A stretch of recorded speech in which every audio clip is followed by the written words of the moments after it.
Sa Book of Acts, chapter 12, verse 5. Book of Acts, chapter 12, verse 5. Nariyan na po kayo, say amen na malakas. Amen. Ang sabi dyan ay ganito. And Peter therefore was kept in prison, but prayer was made without ceasing of the church unto God for him. Ang prayer po o panalangin ay isa sa mga dakilang pribilehiyo ng banal na Diyos sa bawat believer at sa church niya. Ang prayer po o panalangin ay isa ring magandang imbitasyon mula sa Ama natin sa langit na ihain natin sa kanyang luklukan ng awa at mga biyaya ang lahat po ng ating mga petitions. Sa Hebrews chapter 4, verse 16, makikita natin ang katotohanan na yan. Anong sabi? Let us therefore come boldly unto the throne of grace that we may obtain mercy and find grace to help in time of need. At ang Panginoon, makikita natin, hindi niya kayang hindian ang isang panalangin ng mananampalataya niya at ng kanyang church na kumakalabit sa purong pananampalataya. Amen? Ang nakakataba pa ng puso sa usaping prayer o panalangin, mga minamahal, hindi lang raw nais ng Diyos na marinig tayo. Bagkus ang desire din ng Diyos, ayon sa talatang ito, ay maranasan natin yung tulong, lalo na sa panahon ng pangangailangan. Ibig sabihin, ang desire ng ating banal na Diyos ay dinggin tayo. Pagbuksan tayo ng mga bintana at pinto ng saklolo. Hindi tayo pagsarhan at panoorin na namamatay sa paghihirap. Basta o as long yung ating sinasamo, yung ating rene-request ay according sa kanyang perfect will. Hindi po kinokontra o sinasagasaan yung banal na kasulatan at yung kanyang pagiging banal na Diyos. Didinggin niya raw tayo. Amen? Anong katibayan mo dyan? Tingnan niyo po, mga minamahal. 1 John chapter 5, verse 14. Anong sabi dyan? And this is the confidence. Ito yung ating kumpiyansa that we have in Him. Kanino? Sa ating banal na Diyos. If we ask anything, kapag humingi tayo ng kahit ano, pero hindi lang basta yung kahit ano, merong kasunod. According. Dapat according to His will. Kaya hindi pwedeng kontra yan sa prescribed Word of God. Amen? At sa attribute niya na Holy God o holiness. Sabi diyan, if we ask anything according to His will, He heareth us. So, makikita natin, kapag malinaw sa atin, sa salita ng Diyos, sa banal na kasulatan, na hinihiling natin kontra sa kung ano man ang utos o instruction o tagubilin, huwag na po tayong umasa na didinggin. Bakit nangyayari? Ipinilit mo yan. Ikaw na yan. At kapag ikaw na yan, may kabuntot na sorrow yan, mga minamahal. Pero kapag ang Diyos ang duminig sa atin, meron pong tinatawag na joy, peace, at tinatawag na satisfaction dyan. Safe tayo dyan bilang Christian at church. Now, dito sa text na ating binasa, makikita natin na para bagang ang church sa Book of Acts ay parang napipinto sa pagkawasak. Bago pa man nila gustong makarry out yung gospel of the Lord Jesus Christ sa buong mundo. Pero dito rin ho natin makikita yung ganda at benepisyo na kapag sabay-sabay na yumuyuko ang mga ulo ng mga mananampalataya at sabay-sabay na ipinipikit ng church ng Panginoon ang kanilang mga mata at sama-sama po tayong lumuluhod. Amen? At dumudulog sa prayer, sa loob ng isang prayer meeting na merong nagkakaisang faith. Yun ang klase ng prayer at prayer meeting na hindi kayang hindian ng Ama sa Langit. Hindi kayang baliwalain yan ng Lord Jesus Christ. Amen? Hindi pwedeng hindi maantig ang banal na spirito dyan. Hindi kayang tanggihan ng banal na Diyos ang kalabit na yan, ang pagkatok na yan, ang pangungulit na yan. Amen? So anong resulta? Sasagot ang banal na Diyos. Paano ko nasabi? Kasi dito sa Acts 12:5, sumagot ang Diyos dyan eh. Sabi dyan, nasa prison si Pedro, pero prayer was made without ceasing of the church unto God for him. Di ba nakalaya siya dan? Kumakatok nga siya sa pinto eh, napagkamalan siyang anghel. Buti na lang kamo, nakilala yung boses niya. Amen? Nakakahabol po ba kayo? Pwede ho mag-amen ha? Pwede ho tayo mag-amen. Okay? So, again, ang resulta, sumugot ang Panginoon. So, anong gusto mong iparating, Pastor? Ang gusto mong iparating sa atin ng kwentong ito sa Acts 12, ang Diyos hindi niya lang gusto marinig yung panalangin ng church niya. Gusto rin ng banal nating Diyos na ma-experience natin yung sagot sa mga petitions natin. Gusto niya, maranasan natin kung paano niya tayo dinggin mightily.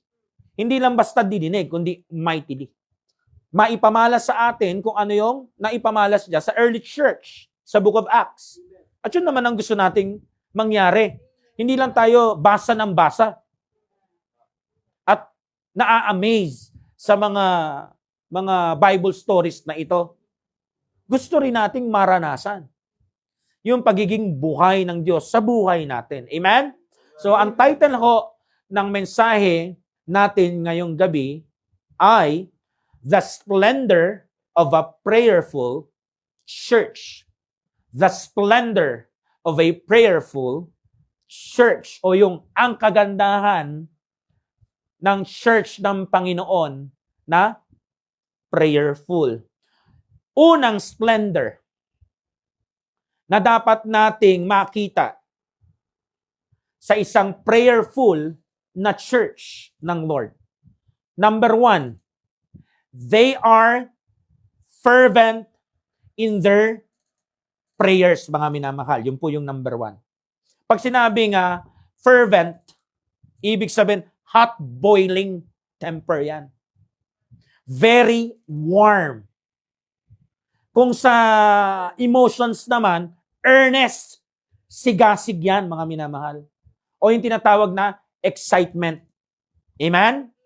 So, it means ito yung damdamin natin sa Panginoon na inire-release natin sa pamamagitan ng prayer o pakikipag-usap sa Kanya, apoy ito na glowing. Amen? Pansinin ho natin, we are told that the prayer was made without ceasing. Ibig sabihin, nag-effort ang church sa Book of Acts na by faith, manalangin ng walang hinto. Manalangin ng walang pagtigil.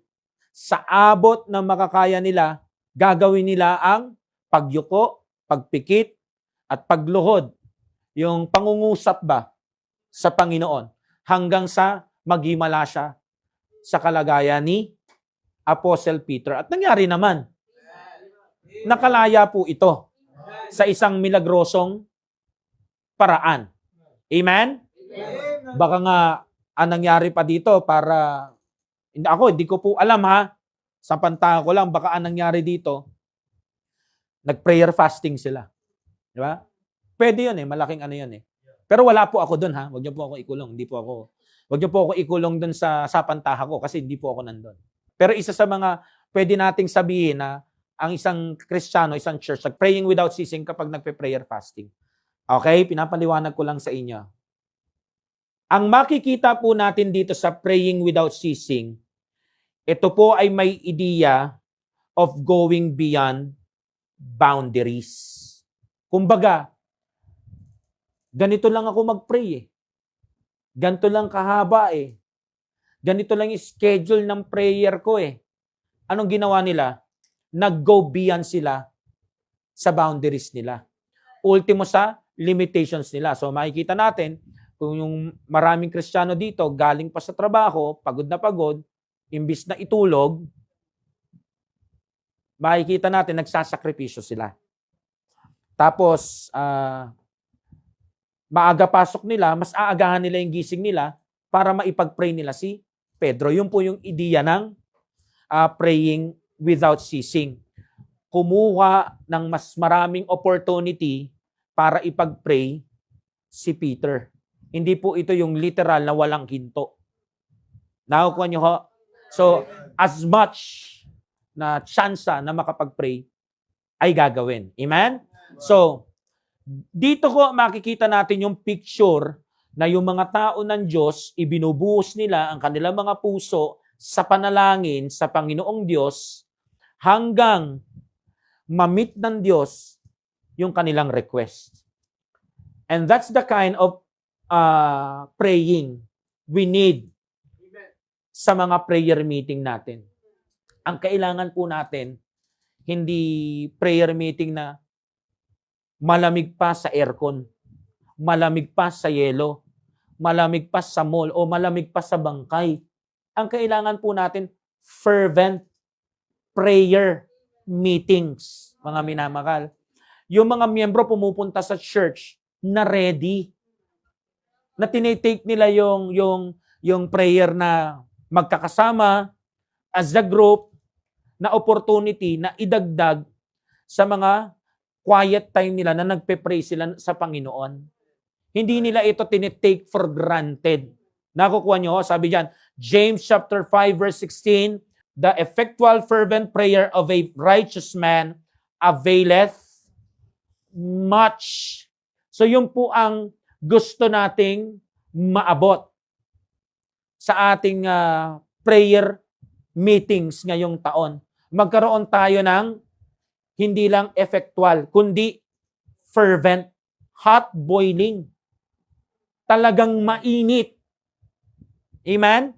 Isang prayer meeting na makikita mo yung puso ng mga miyembro, talagang yung earnest na salita, nandoon, nagmamadali, hindi hinihila yung sarili at napipilitan kasi sinabihan.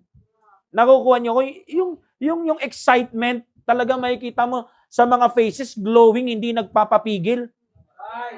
Na damor ako may problema, damor ako nagbabaga na kailangan kong umatin ng prayer meeting. Hindi yung aatin ng prayer meeting, panira ng spirito. Amen. Kung malungkot ka, lalo mong ibuhos sa isang fervent na prayer. Ang kailangan ho natin, yung ganitong klase, yung words na effectual at fervent, yan po ay nagre-refer saan? Energetic. Kumbaga, eto na naman, may prayer meeting na naman kami. Eto na yung pagkakataon ko para ibuhos ko sa Panginoon lahat ng aking supplications, requests at petitions. Ang tagal kong hinintay ito eh. Nung Monday pa ako, stress na stress eh. Ako lang mag-isa nagpe-pray eh, pero ngayon kasama ko ang buong church. Fervent naming ipagpe-pray to.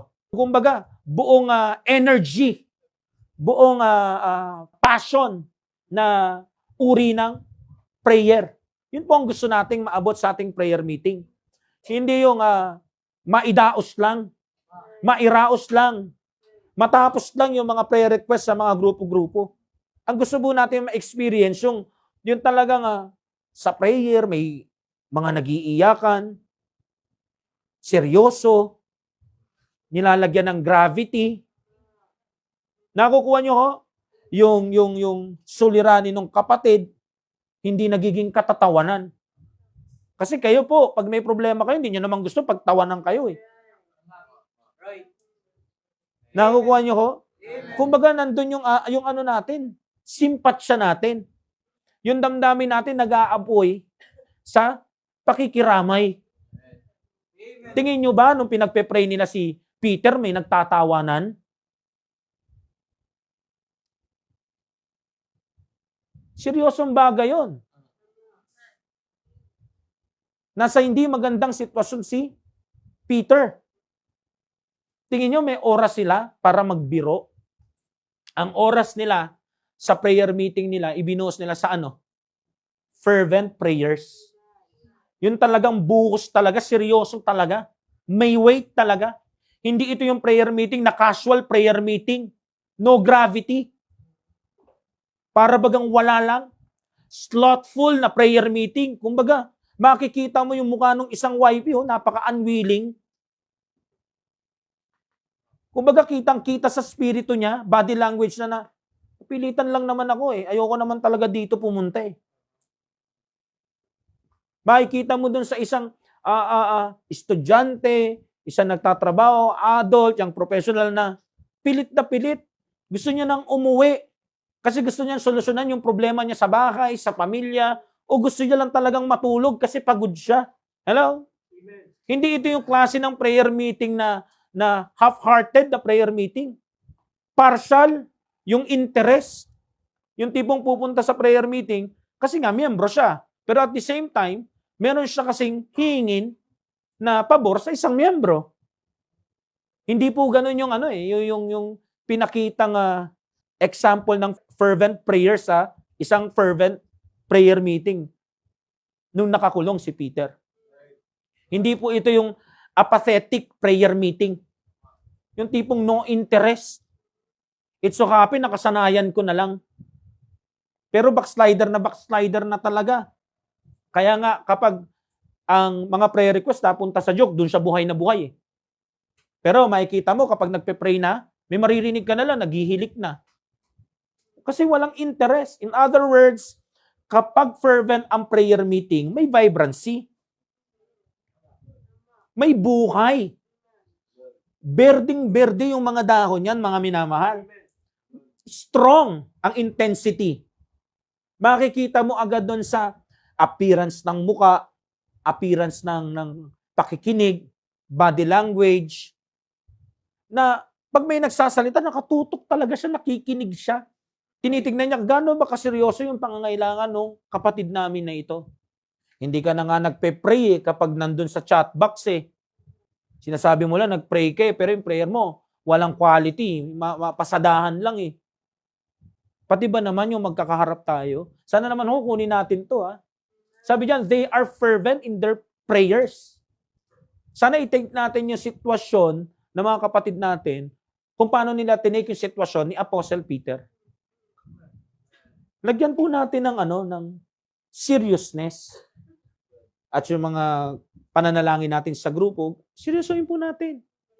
Kasi ganoon ang prayer meeting na nakita natin sa Book of Acts. Kaya sila dininig ng Diyos. Why? Alive eh. Mainit. Kaya nga nung marinig ng Panginoon, naramdaman niya sa puso niya na yung warm na pagnanais nila na mapaganda yung sitwasyon ng lingkod niyang si Pedro. Kaya ibinigay niya. Baka ito kulang sa atin nung nakaraang taon. Maliban doon sa mga Friday prayer meeting na preachings natin na wala namang pinupush na kahalagahan ng dekalidad na pagpe-pray, kulang tayo sa ganun eh. Kasi nung itong nakaraang taon na 2025, prayer meeting, pero hindi pinipreach yung patungkol sa prayer. Kaya pupunta tayo sa oras ng pananalangin as a church at sa mga grupo natin na wala tayong sindi. Pero ngayong unang Biyernes ng taon na to, sinisindihan po tayo ng Diyos. Na gusto niyang maging maliwanag sa harapan niya yung ating baga. Amen? Kaya nga ang challenge sa atin ngayong gabi, ang prayer meeting ba natin ng mga nakaraang taon kung magbabalik tanaw ka at sisilipin ng Panginoon, may vibrancy ba sa harapan niya? Kadidig-dinig ba yung mga prayer meeting natin? Alive na alive ba tayo pag naririnig niya tayo? May pananampalataya ba? Earnest ba tayo? Amen? Excited ba tayo na ipag-pray yung kapatiran? O nagiging source lang yung prayer request niya ng chismisan? Hindi mo na nga pinag-pray fervently? Hindi mo na nga masyadong iniluhod? Kwento mo pa. Ang prayer meeting ay oportunidad para ipangusap ang mga kapatiran natin. Hindi para pag-usapan ang mga kapatiran natin. Kaya nga, are we fervent in our prayers as they are? Kung ang sagot, hindi na-meet yung kalidad ng church na to, lalo yung prayer meetings natin noong nakaraang taon, hindi pa huli ang lahat. Para ipako yung ating mga prayer meetings ngayong taon sa example na iniwan nila. At doon sa fervent prayer meetings na ipinamalas nila sa atin. Number 2 sa mensahe nating pinamagatang, the splendor of a prayerful church. Una, they are fervent in their prayers. Gusto nating magkaroon yan. Gusto ba natin? Amen. Ako rin po. Number 2, na splendor ng isang prayerful church ng Lord. They are focused in their prayers. Focused in their prayers. Pag sinabing focused, nakasentro sa iisang interes o bagay. Dito ho, nakita natin, prayer was made for everybody. Kanino nakasentro yung interest? Kay Pedro. Sa kanya po, nakatutok ang prayer meeting na ito. Tayo kaya, tingin nyo saan dapat nakatutok ang prayer meeting natin? Marami tayong pwedeng ipag-pray. Pero meron akong pwedeng isuggest. Siguro sa crucified. Yung tema natin na kinuha sa Galatians 2:20, siguro dapat ipag-pray natin yan, no? Sa bawat grupo. Lord, maabot naman namin. Kaya baka marami sa atin, hirap na hirap, struggle, defeated, doon sa nakaraang temang surrender. Bakit? Kasi hindi naman na ipag-pray. Hindi naman nabigyan ng focus. Lalo na kapag magpe-pray as a group. Maganda ko ipag-pray yung mga prayer requests ng mga miyembro. Pero as a church, as a whole, as a body of Christ, pinagpe-pray ba natin yung tinatawag na goal ng Panginoon sa kanyang church? Kasi sa totoo lang, hindi ko mapapantayan o malalampasan ng halaga na mga ginugol mo sa buhay mo, yung goal ng Panginoon sa church niya. Baka ito yung pangungusap sa atin. Magkaroon naman tayo ng isang prayer na may focus, kagaya nila. Ang prayer sa prayer meeting na ito, sa Acts chapter 12, verse 5, ay umikot sa kapakanan ni Apostle Peter. In other words, bagamat we pray together or in general o magkakasama, ang prayer meeting ay di dapat basta-basta generalized lang. Amen? Kundi dapat meron tayong tinatawag na pointed prayer meeting. May target. Ikaw nga sa personal life mo, meron kang target eh. May pinopoint ka eh. At ayaw mong ma-miss yung point sa mga bagay na ginugol mo sa buhay mo. Tingin mo, ang Diyos kaya, hindi kaya mas sigit siya sa'yo? Kasi sabi niya, mas mataas daw ang thoughts niya at ways niya sa atin. So tingin mo, hindi niya kaya naisip at pinapakita sa atin gamit itong mga talatang ito na magkaroon tayo ng pointed na prayer life, pointed na prayer meetings. Wala na po akong ibang maisip na bagay na pointed maliban sa pako. Baka tinatawagan tayo ng Panginoon na ipako yung mga sarili natin na magkaroon ng tinatawag na isang prayer life na meron namang focus. Kasi pag may focus yan, mga minamakal, may sincerity.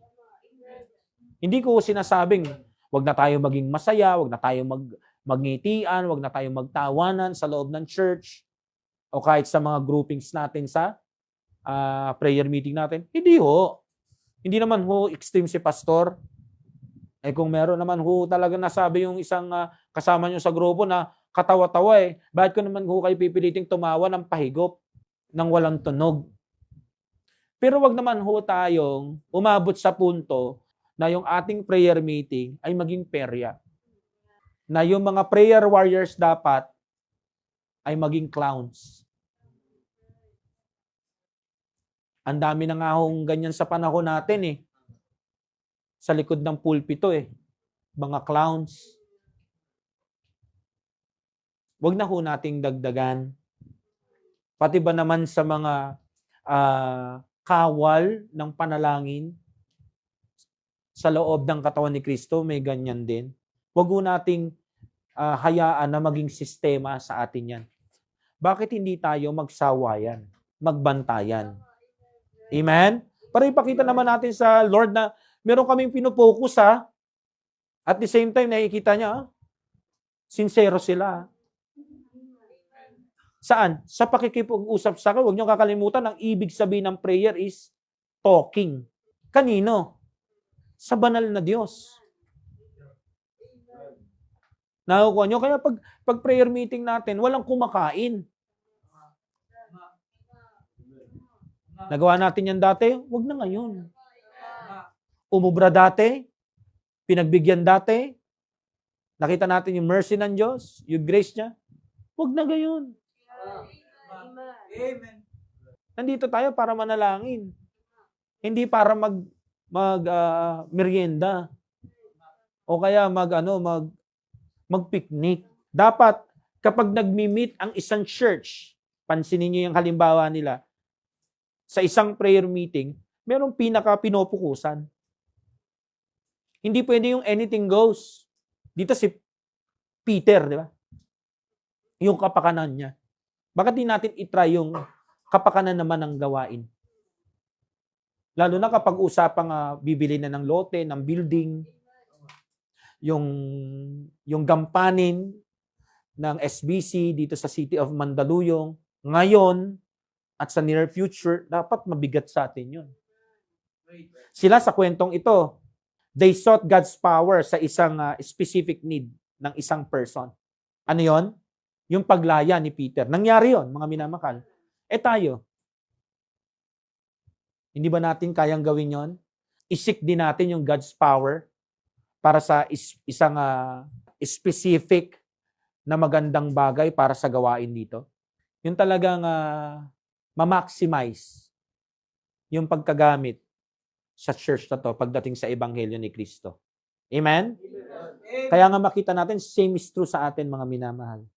Mag-prayer meeting tayo na merong pinipinpoint. Mag-prayer meeting tayo na may tina-target. Mag-prayer meeting tayo na merong specific na kalakip. Kailangan natin ngayong taon ng isang prayer meeting na nakapako sa salitang focus. Isang prayer meeting na nakafocus sa praying. Hindi sa joking. Hindi sa laughing. Kasi whether you like it or not, darating ang panahon, merong mga darating dito na magiging sensitibo sa bagay na yun. Hahanapin nila yung solemnity. Lalo ng pagpasok sa presensya ng Diyos. Baka masaktan ka pag nakarinig ka ng critic na, kala ko ba, prayer? Parang wala namang kaseryosohan. Kaya mo bang himukin yung kapatid na yon pag nag-backslide sa pinakita mo na bagay na yon, na bumalik? Kasi madaling mang backslide ng miyembro eh.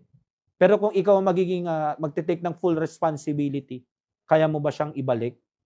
Lalo na kung ang pinaglalaban niya at dinadamdamin niya nakafocus sa solemnity ng prayer meeting. Tandaan niyo mga minamahal, ang church ay hindi habang buhay, tayo-tayo lang. Dapat sa prayer meeting natin, lalo na sa taon na ito, itaas natin yung bar ng quality. Amen? At para mangyari yan, kailangan natin itaas yung bar ng quality ng personal or private prayer life natin. Kasi kung ano man yung nakikita sa atin ng mga miyembro dito, yun ka pag mag-isa. Hindi mo mauhugot sa bulsa mo yung hindi naman laman ng bulsa mo. Sana dumating yung panahon na maging ganun tayo. At ang aking prayer po ay nawa ngayong taon ang simula. Amen? Yung Lord, nawa po magtagumpay naman po yung tema namin, crucified. Bawat buhay po ng mga Kristiyano dito, makrucified talaga. Yung mga hindi pa kumbinsido, gumawa ka ng paraan para makumbinsi na sila. Again, hindi po ako kontra sa joyful na crowd ng isang prayer meeting. Hindi. Pero alamin natin yung timing. That's one. Pangalawa, paglaanan natin ng solemnity. Amen? Huwag puro tawanan lang. Huwag puro mahabang prayer request lang.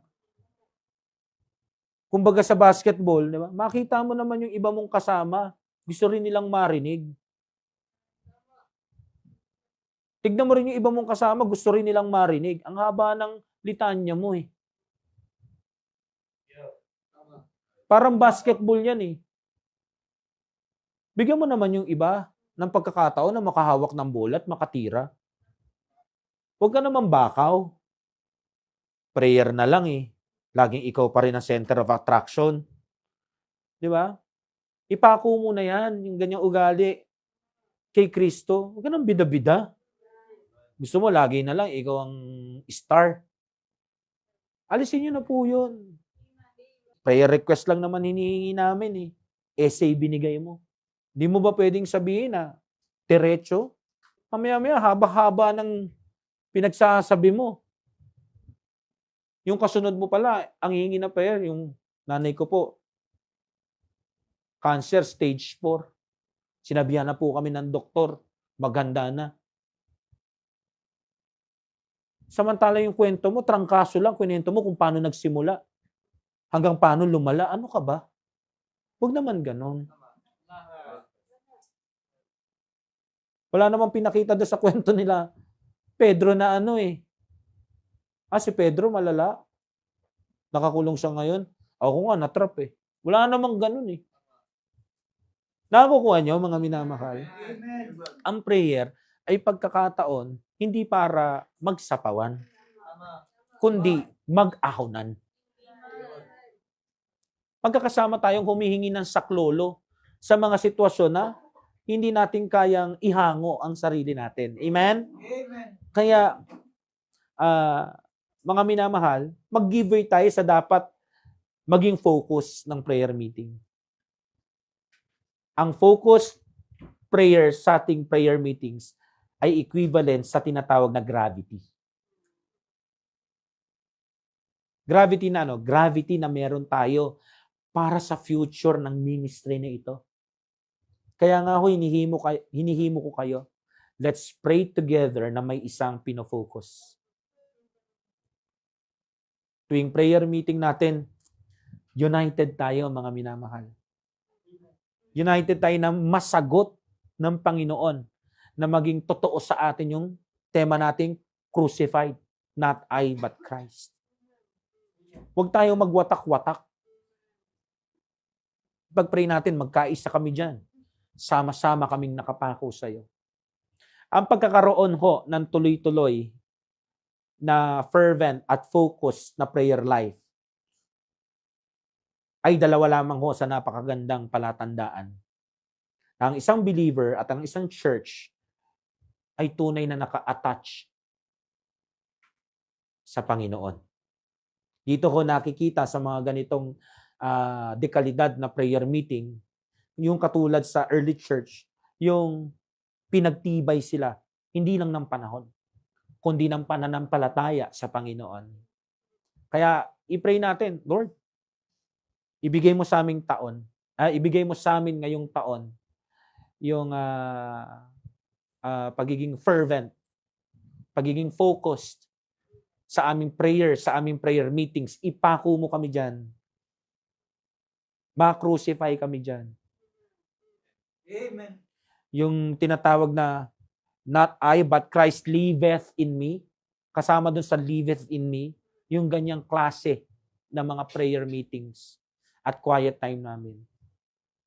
At sa ating pagtatapos, ang pinakatanong lang sa SBC Mandaluyong, tuwing tatanawin ba at pakikinggan ba ng Ama sa Langit ang ating mga prayer meeting?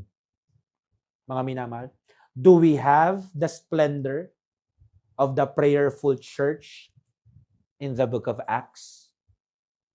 Shall we pray?